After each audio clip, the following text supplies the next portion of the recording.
everybody. Welcome in to 5-Star Live Week 9 edition, joined by the Powell Panthers, fresh off of a 21-20 overtime victory over West High School. This game was billed to be the game of the week. It did not disappoint and went down to the wire. And Coach Matt Lowe, your second time on 5-Star Live. We had you back there at Fulton, and I think everybody has been looking forward to this game for so long.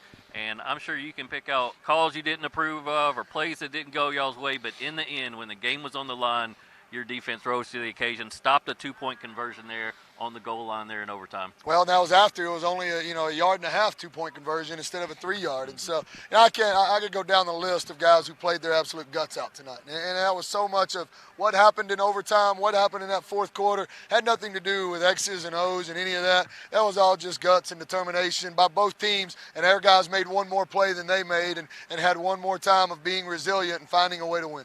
Early on in the game, it was just a lot of momentum going back and forth, trading interceptions, tipped balls, and you guys were able to find a Darius Redmond there on a touchdown pass kind of there in the second quarter, and seemed to kind of give you guys some momentum going into the halftime break. That kid's pretty good. Yeah, I've heard. He's pretty good. Yeah. Quarterback beside me, he's not too bad either. No, so, I can't say enough. We had so many different guys make plays. Yeah, there's as many, negative plays or plays that West made as much as we did. But in the end, you're talking about guys that are out there fighting their guts out for each other and with each other. And in the end, they found a way to make that last one play that was the difference in winning and losing. West made a little comeback there in the second half. They're able to tie you guys up, regain possession with just a few minutes ago. They crossed midfield, and your guys stepped up to the plate again, jarred the ball loose, recover that, and next thing you know, it's overtime, and y'all have new life again.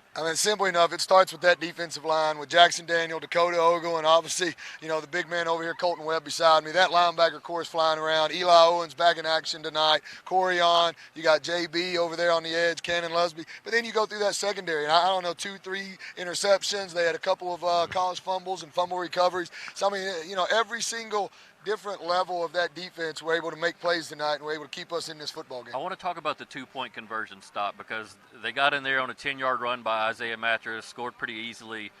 There was the penalty on the PAT attempt. They moved forward up to about the 1.5-yard line.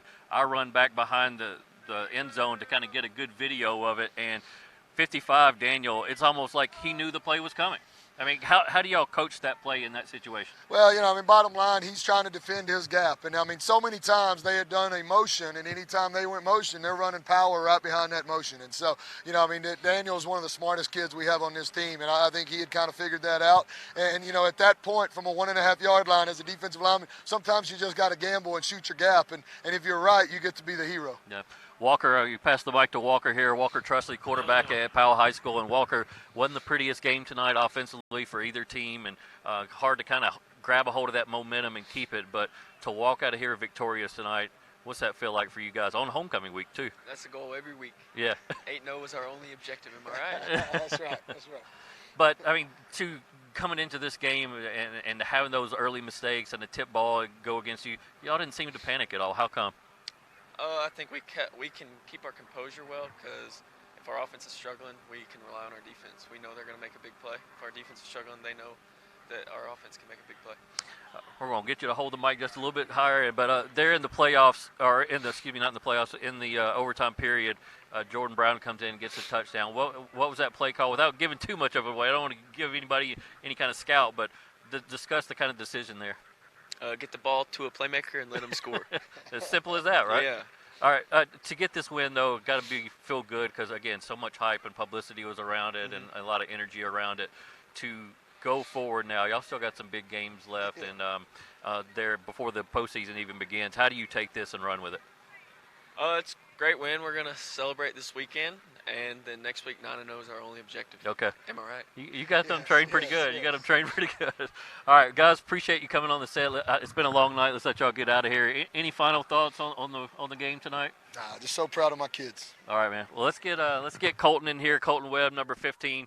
Great defensive lineman, was key in the defensive effort for Powell High School tonight and limiting West to 14 points in regulation, and of course helped out on the stop there in overtime. Colton, congratulations on the win, and I know you got to feel pretty beat up right now. That was a really physical game tonight. Yeah, it was. Did you kind of feel like it was going to be that way coming in? We knew for the past 2 weeks we've been practicing it was going to be a physical game. We worked on it. We knew they were physical. They were tough. It was probably going to be the the best team we've played this year, and we fully expect to play them again in the playoffs. But working to that, we're going to get better, and I'm sure they will. And it'll be a good rematch when we meet again. I'll remind you to kind of hold your mic up too, just so that people watching can hear you. But they're in overtime. Again, West scored. Y'all went up 21-14. West scores. There's a penalty. It moves them up into the 1.5-yard line. They decide to go for 2. You being the senior leader, what are you telling your guys in terms of protecting your gaps and making sure you fill them and make the play? I was just telling them, I mean, this is what we worked for all summer. This is what we came every day and worked for, and then this isn't going to determine, we weren't going to lose off this, and we needed to be one more stop, and luckily Jackson made that stop and helped us win the game. Yeah, we're going to run highlights of that later. He absolutely filled that gap. I mean, he's 5'9" and 330 pounds. It's hard to bowl through hard. that guy. And the greatest of running back as Isaiah Mattress is, he just couldn't force his way through that hole. But you really feel like you guys will probably meet again, though, in the playoffs? Oh, 100%. That's a very good football team, and I know that they're gonna get better as weeks go, and they're going to make their way through the playoffs, and hopefully we meet again. In terms of going forward, like I asked Walker, what's key now for Powell, now that you've gotten over this colossal game that had all the hype and build up? Sometimes there can be a drop-off. How do you avoid that? We just got to learn not to settle. We just got to learn to come every Monday, get better, watch the film, see what we did wrong, and just learn from our mistakes and get better as weeks go, and hopefully we end up where we want to be. Homecoming week brings a lot of distractions and stuff. Did you find it hard this week at all, or did the team practice pretty well? The team practiced well. They knew it was coming. Coach Lowe reminds us all the time not to get distracted by all the things that are going on, because it's not about us. It's about all the other kids involved in it. Our time is on the field on Friday nights, and that's it. I'm not going to get you to rip the officiating, but because it went kind of bad both ways tonight. But how do you keep your cool in that moment when the breaks are kind of going against you? Just knowing that, I mean, it'll be okay. Everyone's going to make plays. The refs may call a bad call, but as long as we react to it and all that, then we'll be fine when we know our defense can make stops and our offense can make plays. All right. Colton, man, congratulations on the win. Thank you. A heck of a game. And Powell wins 21-20 in overtime, and we're going to take our first break. When we come back, we're going to show highlights of the game, and then J1 Mitchell's going to come in. We're going to break down some X's and O's of it, as well as recap some of the big games in the area. Greenville lost tonight. We'll be talking about that here just shortly. So stick with us right here on 5 Star Live.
Welcome back, everybody, to 5 Star Live, and thanks to Powell coach Matt Lowe and to Walker Trusley and Colton Webb for coming on in that first segment, and they kept it classy. I picked against them this week, and there were a number of other people that picked against them. I had West winning by 2, because West had been my number 4 team in the 5 Star Preps rankings. Powell fans were not happy about that, and they let me know about it for the last 5 or 6 weeks. I had to stick to my guns. I picked West to win by 2, and they didn't come up here and rub it in my face. Now, there was somebody out there that said, hey, you're going to have to adjust your rankings. I know. But my rankings don't mean anything. What happens is they play games out here on the field, and that's what means something. Yeah, that's where it all matters. That's where everything's shown. You put it out there on the field, and that's the answer to it all. I'm just glad that we got a game that lived up to the hype. So many people have been talking about this West Powell game for weeks upon weeks, and sometimes when that happens, one team maybe doesn't show up. And it looked like for a while that West was going to kind of falter because they were throwing interceptions. Yeah. Powell had all the momentum coming out of halftime. West fumbled the opening kickoff of the second half. It got overturned. I've seen a few reviews of that, and I think it might have been a fumble, but nevertheless, ended up just being a fantastic game. Yeah, it was just awesome all around. Like you said, the way the game turned out, you never knew how things were gonna go. Just going back and forth, like you say, the turnovers at the beginning, both throwing interceptions and things like that, creating fumbles and stuff. But it was just a dogfight. That's where I got from this game. Like you said, Powell came out with the momentum at the beginning. West, even early in the game, West had their momentum going, but it shifted really quickly. The Powell got their momentum going before the second quarter, and the whole game, it's like they were slugging it at each other back and forth. And that's the kind of game you want to see. That's the excitement we was looking for all week, or all year, really. What was confusing about West a little bit was that in the first quarter, they come out, Isaiah Mattress busts a 58-yard touchdown run. They get the early momentum. They turn Powell over. They get an interception, and they start throwing the football. And throwing it a lot. And Baker Dance threw 2 first-half interceptions, nearly 3, one that was dropped. And Powell took advantage of it. Here they are to Adarius Redmond, the freshman who was recently offered by South Carolina. He also has a Kentucky offer, and that touchdown put them up 14-7 going into the second half. Powell also had its mistakes, had a first-half turnover and a tip pass. They avoided one here on this kickoff return. Johnny on the spot there is able to recover, but it was back and forth, trading momentum. I still haven't seen the box score for this game, but I saw as many yellow flags in a game as I have ever seen. And look, I know the officials don't deserve too much criticism because they're coming out here and they're doing it to be a part of the game and have fun but whatever. It was tough to watch tonight. Yeah, it was a slugfest with that. I have to agree with you. Every time you turn around, all we saw was red flags on the field. Or yellow flag. Yellow flag. I don't know why I said red. Because it should have been red because it should have been a challenge flag. Yeah, but it was a lot of questionable calls out there, and you get those in the game, and especially a game like this. A lot of people don't really want to see that. You want to see these guys be able to just play it out.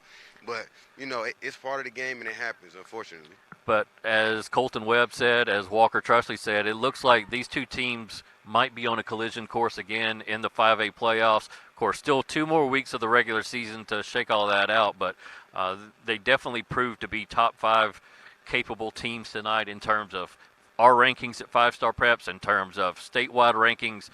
It was just fun to watch the emotion and just everything go back and forth. And yeah, just like you say, two Titans clashing. Here we go. Look. Challenge flag, in or out. That first foot is in. That first foot is in. That first foot is in. I'm a rebel, and my heart wants to vote against it, but the truth is that he did get a foot in. Yeah, and this is high school. It's not the pros. That's right. And so that play right there is getting a lot of traction on Twitter right now. Shout out Austin Price for helping me edit that and get it zoomed in and slow down. But there's another missed call too, and you see Powell come up with the big hit right there. This is towards the end of regulation. They jar the ball loose, and then now the defense steps up again. Here's on the 2-point conversion try by West in overtime to win the football game. Keep an eye on Big 55 there. You see him, hands on his hips in front of 33, 5'9", 330 pounds. That's a big boy It is a big boy. And watch him fill this gap. Boom. Wow. I mean, Isaiah Mattress is a load. It's hard. He fell forward. He fell forward all night long. They struggled. Gave them everything they wanted. He struggled. They struggled bringing him down. But in that moment, Powell's defensive lineman filled that gap. Yeah, he stopped stood tall. He stood tall. And that was a big-time play. What I thought was very classy was Matt Lowe going over to Isaiah Mattress and say, "Hey man, that was an unbelievable game. You're a warrior. Keep your head up." A lot of coaches don't do that, no. and Matt Lowe sometimes gets criticized for his antics on the sideline, sliding and the emotion and all that. But at the end of the day, he went over to the opposing star player and said, "Hey, pick your head up. You're a warrior, man." And I think they'll see them again. Hey, I think they'll see them again, and I agree with you. That's respect right there. You have a big game like that where two teams battling and fighting like that, but at the end, you go let the other guy know, like, hey, you played a great game, and you show him his respect, and I like that. And I agree with you. These two teams, to me, around here, they're the two best teams, and I can't see it happening any other way with these two playing against each other in the playoffs. What I was worried about was this game was going to be lost on a missed PAT. And for 2 top 5 teams in the state to battle like they did tonight, losing or winning that game on a missed PAT, that's not how you want it to end. No. their physicality at the goal line, old school football. Yeah. That's what it's all about. And West and Powell delivered tonight. Hats off to both teams. Definitely. And like you said, if you want to go out, that's how you want to go out. Even if you don't make it, you want to go out gambling and say, hey, I trust my guy. My main guy who's been doing it for me all night, I'm going to trust him. And whether he makes it or not, that's what we're going to ride with. It was the right call. You have to go for it in that situation. Isaiah Mattress left the game towards the end of the fourth quarter, and I think that hurt West a little bit in their ability to drive down the field and to possibly get into field goal range, not having him out there. But he comes back, he cuts it out, first play in overtime. He runs in for a 10-yard touchdown on the very first play. That guy's giving it everything he's got, and then just gets stopped on this one play. But you've seen West throughout the year. We've seen Powell throughout the year. How much better have both teams gotten in your eyes? Oh, I think both have gotten better, have gotten exceedingly better, just because, like you say, they got a lot of experience up under their belt. I think they have built chemistry with their team. They got, like, this wasn't West's first time going into overtime, and so, like, these two teams just getting a feel of who they are, you know what I'm saying, and they're both physical. They know what kind of teams they are, and they're physical. They're going to gut it out. They're going to fight, and they're going to throw everything at you. For Baker Dance, the quarterback at West High School, who maybe struggled at the start of last year and ended up not winning that football job, and he's done such a remarkable job this year at West High School in terms of getting them into this 7-0 position.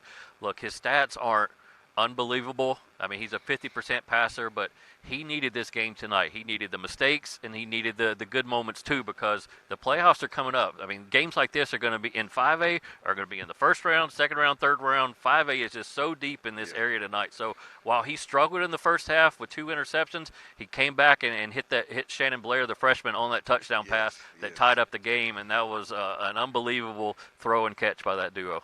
Yeah, that was awesome, and the timing couldn't have been any better. It was perfect. It was definitely needed for that situation. Like you say, 3rd and long on that play, you got to get into the end zone. You got to make something happen, and they did what they had to do. Do you remember the route Shannon Blair ran? It was almost like a stop and go. Yeah, it was actually a hitch and go. Hitch and go, and I thought for a freshman to run that route in that situation and to haul in that catch, I mean, that was key because Amarian Wright has really been the go-to receiver all season long, and West needed a guy to step up. But and that's one thing about West, and even Powell. They just have a lot of different players who can make plays at any point given time.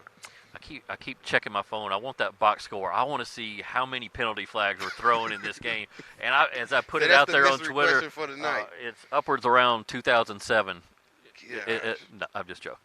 Really? No, but it's going to be was insane. A lot, though. It was a lot. Some of them were warranted. Some of them weren't. But nevertheless, we still got a good result on the scoreboard, and I think both teams have something to build on going forward. All right, let's get to another break. When we come back, we're going to look around the area, recap some games. Elijah Young came back. Can't wait to tell you what he did tonight. It was a lot. And so stick with us right here on 5 Star Live. We'll come back and look around the area.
Welcome back to 5 Star Live. It's hoodie season. It's toboggan season. Do you call it toboggan?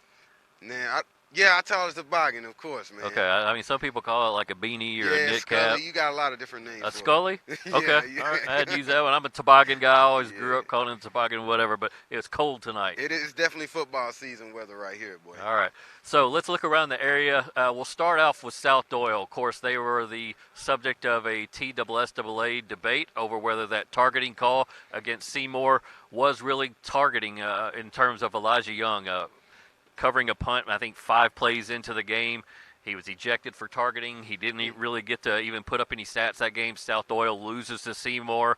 And shout out Seymour for not only winning that game, but blowing out Sevier County tonight. But we don't see TSSAA overturn calls very often. No, I never heard that. And so the cards, the chips were stacked against Elijah Young. But that targeting call was appealed. It was overturned. That allowed Elijah Young to return tonight at South Doyle. They brought in Halls for their opponent, region game, 15 carries, 302 yards, 4 touchdowns, 2 catches, 56 yards, and a touchdown. I think he's back on track, J1, for Mr. Football Award. I think he did it tonight. Oh, I think he made sure of that. I think having the TSSAA overturn that call, he wanted that, and he made sure that he performed, and he made sure he had a chip on his shoulder. And so he did what he had to do to make sure he caught back up. So South Doyle wins that game 49-21. Now comes the showdown against Central next week. South Doyle came into this game a year ago with, I think, just 1 loss. Central was en route to a state championship. We didn't know it at the time, but South Doyle fell flat in that game against Central. It was at Central. Now they get to host Central. Have you been in a situation before where a game like tonight, you went into it thinking it's going to be a big-time game, and your team just didn't come to play, and it's all about revenge the next time? Yeah, I've been in a game like that, and sometimes it just happens. Sometimes it's the jitters. Sometimes you just get ahead of yourself. Mm-hmm. You know what I mean? You get caught up in the atmosphere, the crowd, and stuff like that. Actually, I got a good game, and it was against Powell. Yeah. So it was my last what do you game think? at What West do you High know? School, semifinal game. All the hype was there.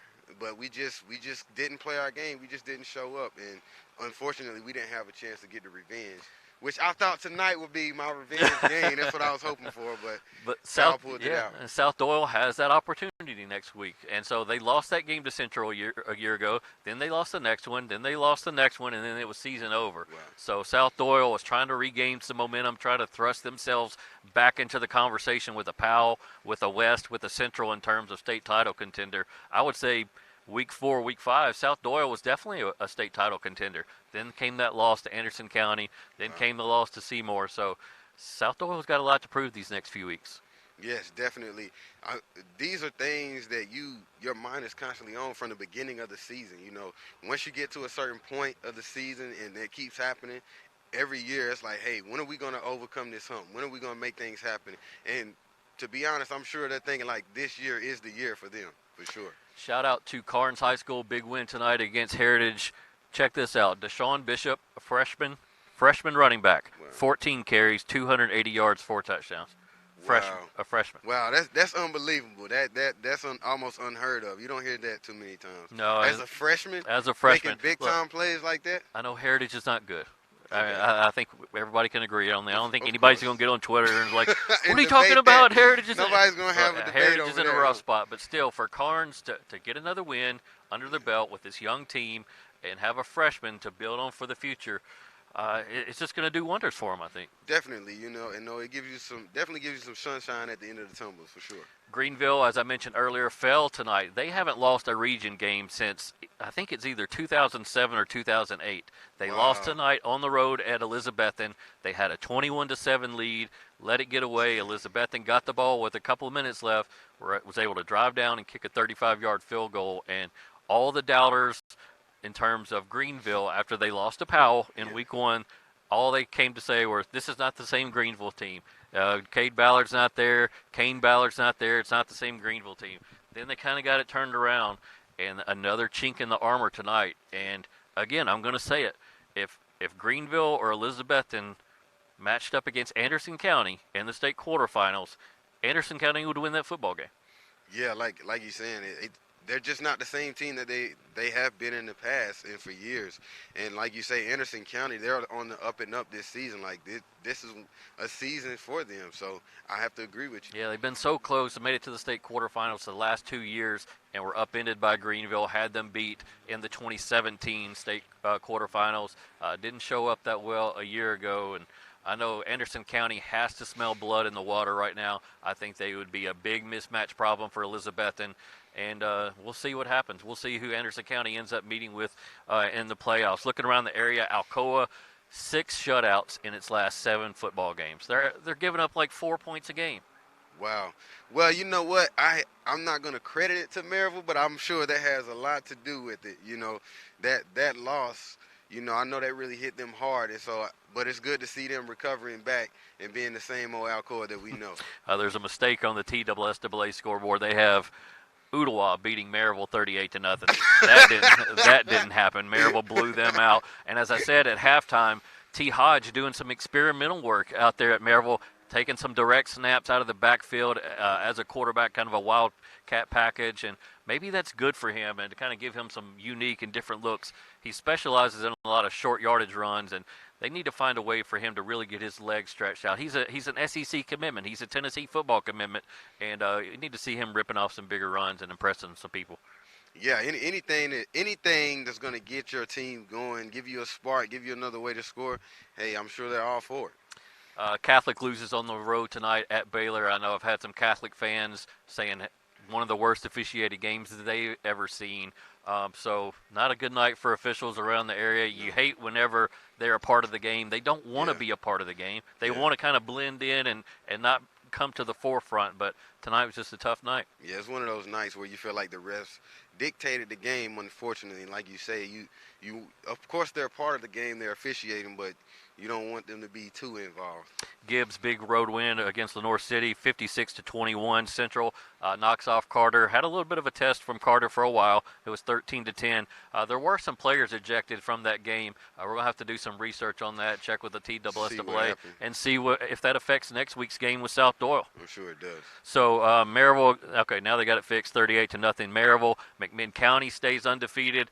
They're starting to kind of work their way into a possible home playoff game. Big games coming up with Maryville and Bradley Central, so keep an eye on McMinn County. Meigs County goes up to Oneida and wins that game 24-3.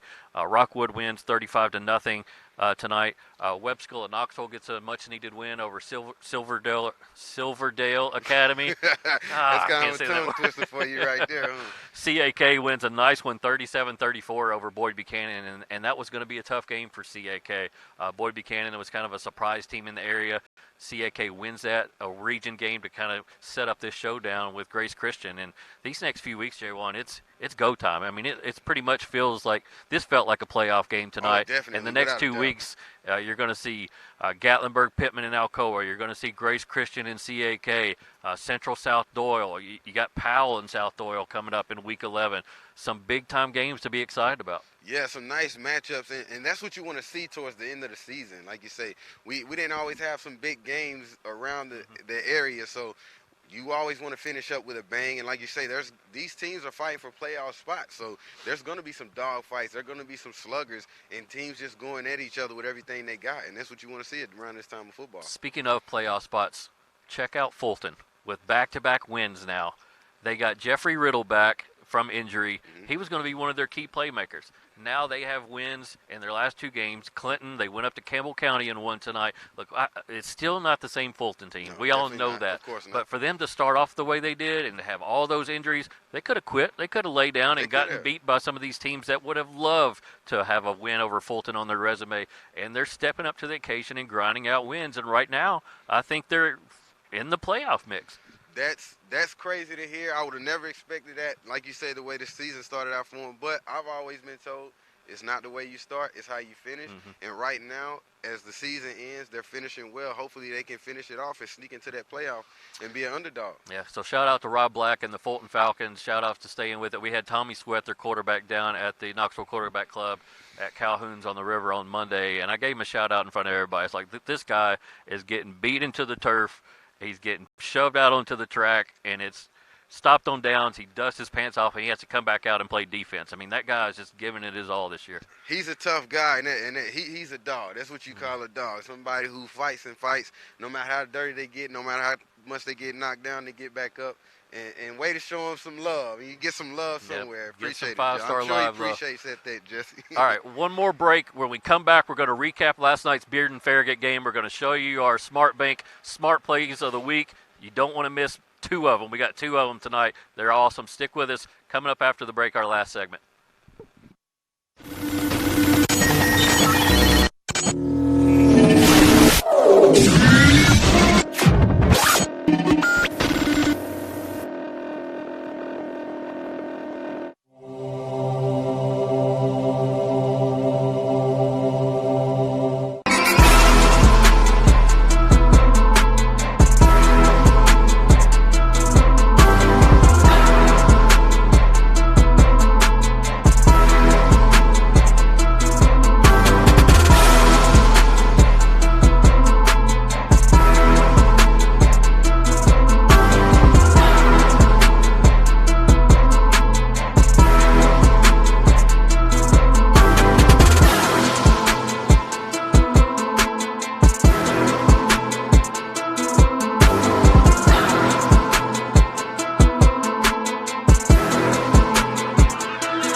Welcome back to 5-Star Live. Jesse Smithy along with Jaywan Mitchell, and it's our final segment of the night. And 21-20 is the final score here at Powell High School. Overtime game won by the Powell Panthers. And it's time, Jaywan, for our Smart Bank Smart Plays of the Week.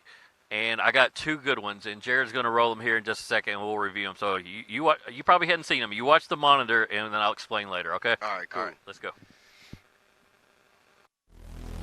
The 5-Star Prepped Play of the Week is brought to you by Smart Bank. Play smart, bank smart. Smart Bank. For more information, visit smartbank.com.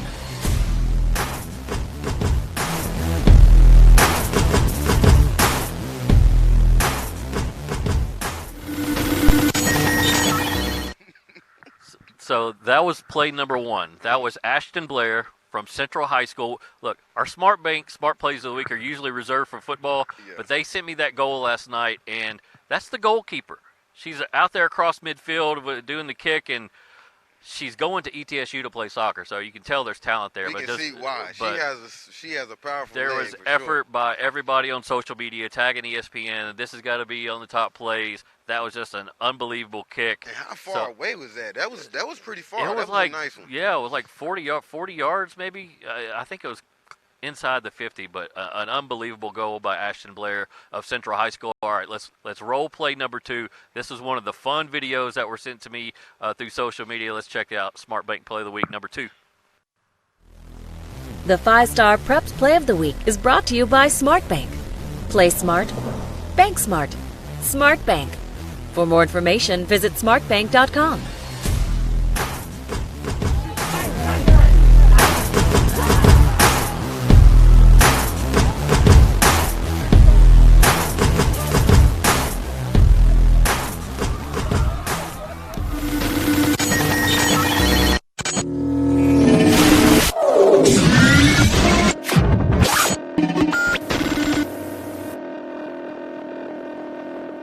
That was play number 2. That was Zane Sharp from Carter High School, freshman offensive lineman, back there fielding a punt.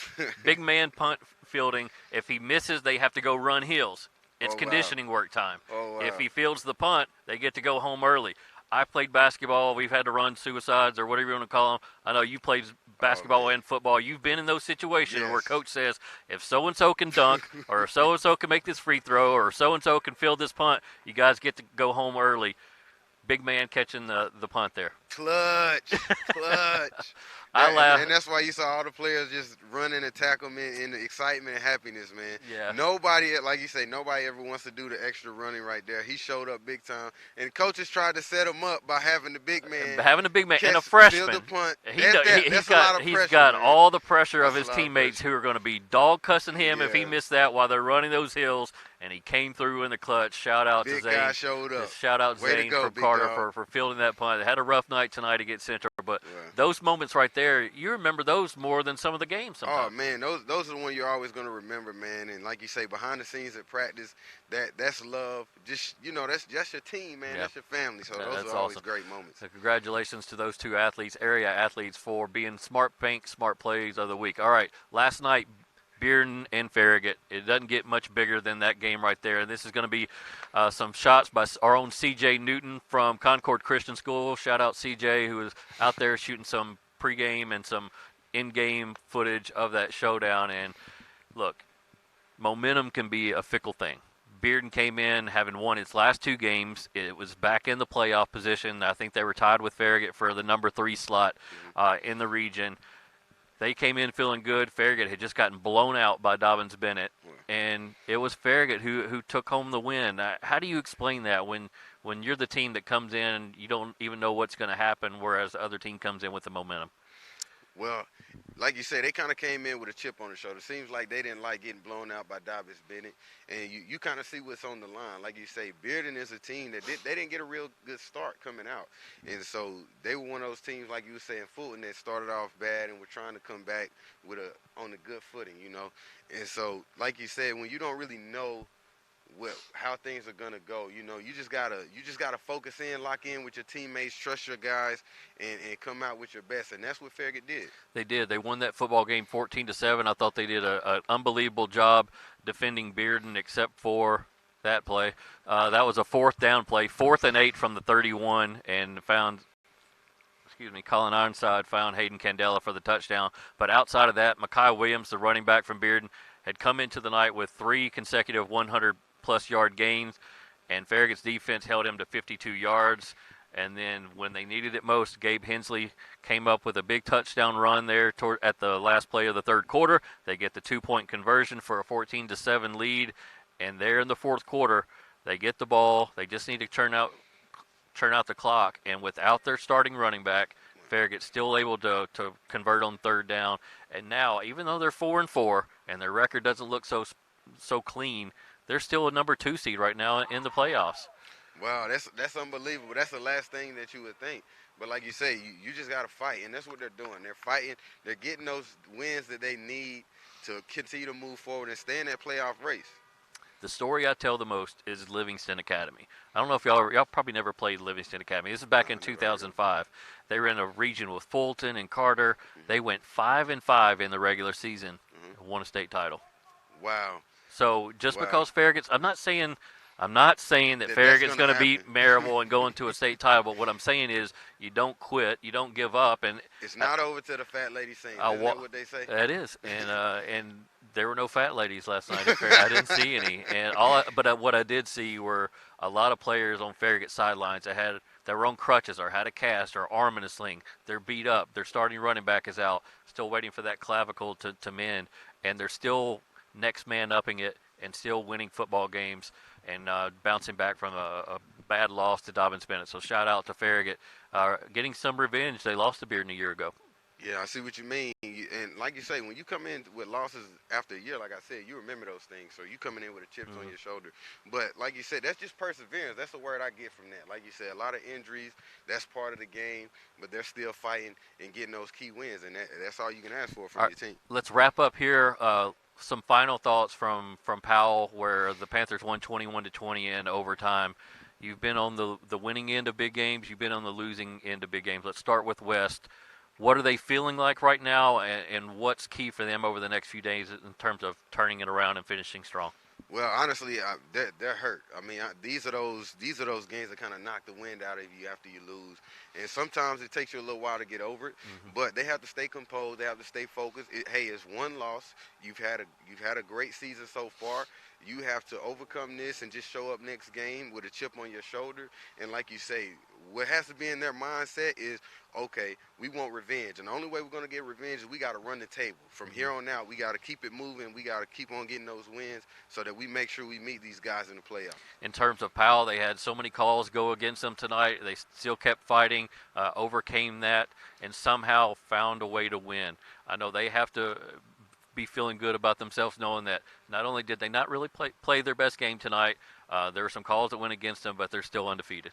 What do you think they're feeling right now? I mean, they're feeling great right now. They're feeling awesome. You know, they're in a great position to, like you say, come out in a dogfight like that. Even though they didn't play their best game, and even though all the calls didn't go their way, they were still able to come out on top and make some big plays. They just have to continue to try to build on that momentum and stay focused. You know what I'm saying? And know that, you know, West is going to be coming for them. But like you said, they're trying to make it deep into the playoffs and make things happen. So they got to stay focused as well. Hand warmers next week? It's got to be the move, so, right? Definitely, no doubt. It was definitely a fumble on my part tonight. All right, guys, thank y'all for tuning in to 5 Star Live tonight here in Week 9. Congrats to Powell High School for winning that battle against West. I'm sure they'll probably meet again in the playoffs, and probably be another great game. So thank you guys so much for tuning in on Twitter, on Facebook, on YouTube, wherever you're watching it, and we'll see you guys next week.